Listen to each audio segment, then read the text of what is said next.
নমস্কার বন্ধুরা, সোমার রান্নাঘরে তোমাদের সবাইকে স্বাগত জানাই। আজকে আমি তোমাদের শীতের সবজি দিয়ে চিড়ে বাটা মাছের তরকারি বানিয়ে দেখাবো।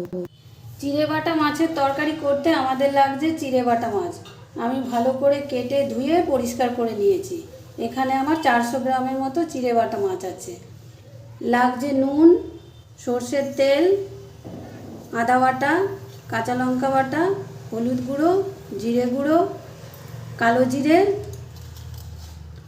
আর লাগছে আলুটা আমি লম্বা করে কেটে নিয়েছি।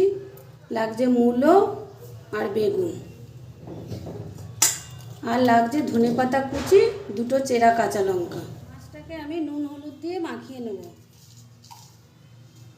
প্রথমেই দিয়ে দেবো নুন। এখানে আমি 1 চামচের মতো নুন দিলাম। দিয়ে দেবো হলুদ গুঁড়ো। হলুদ গুঁড়োটা ছোটো চামচের 1/2 চামচ দিলাম। ভালো করে এবার আমি মাখিয়ে নেব। গ্যাসে একটা কড়াই বসিয়ে দিয়েছি। এবারে দিয়ে দেবো সর্ষের তেল। বেশ অনেকটাই দিয়ে দেবো মাছগুলো ভাজার জন্য। তেলটা আমার গরম হয়ে গেছে, এবার আমি মাছগুলোকে দিয়ে দেবো।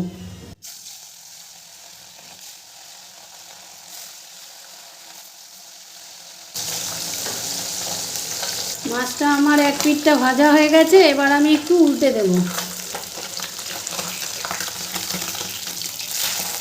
মাছটা আমার 2 পিঠ ভালো করে ভাজা হয়ে গেছে, এবার আমি তুলে নেব।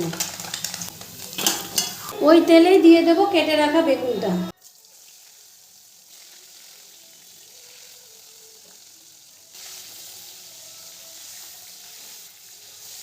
বেগুনটাও আমার ভাজা হয়ে গেছে, এবার আমি তুলে নেব। ওই তেলেই দিয়ে দেবো কালো জিরে ফোড়ন। কেটে রাখা আলুটা দিয়ে দিচ্ছি। আলুটাও একটু ভালো করে ভেজে নেব। আলুটা একটু ভাজা হয়ে গেছে, এবারে দিয়ে দেবো মূলোটাও দিয়ে দিলাম। মূলোটা দিয়েও ভালো করে একটু ভেজে নেব। আলু আর মূলোটা ভাজা হয়ে গেছে, এবারে দিয়ে দেবো মশলাগুলো। দিয়ে দিচ্ছি আদা বাটা। এখানে 1 চামচের মতো আদা বাটা আছে, সেটা দিয়ে দিলাম।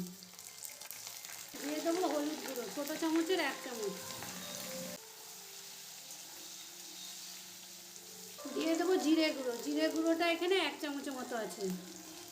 আর দিয়ে দেবো কাঁচা লঙ্কা বাটা। কাঁচা লঙ্কাটা এখানে 2 চামচের মতো আছে। ঝালটা তোমরা তোমাদের পছন্দ মতো দিতে পারো। নুনটা দেবো পরিমাণ মতো। এখানে আমি এই ছোটো চামচে 2 চামচ নুন দিলাম। নুনটা মিশিয়েও মশলাটাকে ভালো করে কষিয়ে নেবো আলুর সাথে। এরপর দিয়ে দেবো ভেজে রাখা বেগুনটা।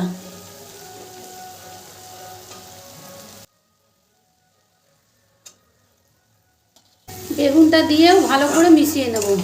আলু মূলো মশলার সাথে ভালো করে একটু নেড়ে নেব। বেগুনটা আমার ভাজতে ভাজতেই সেদ্ধ হয়ে গেছে, বেশি নাড়বো না। এরপর দিয়ে দেবো জল। এখানে আমি গরম জল দিচ্ছি। রান্নায় যদি গরম জল দেওয়া হয়, রান্নার স্বাদ দ্বিগুণ বেড়ে যায়। খুব বেশি জল দেবো না, তরকারিটা একটু মাখা মাখা হবে। সবজিগুলো আমার সব সেদ্ধ হয়েই গেছে কষাতে কষাতে। 2 মিনিটের জন্য একটু ঢাকা দেব। 2 মিনিট আমার হয়ে গেছে, এবার আমি ঢাকনাটা তুলে নেব। ঝোলটা ফুটে উঠেছে, এরপর আমি ভেজে রাখা মাছগুলো দিয়ে দিচ্ছি।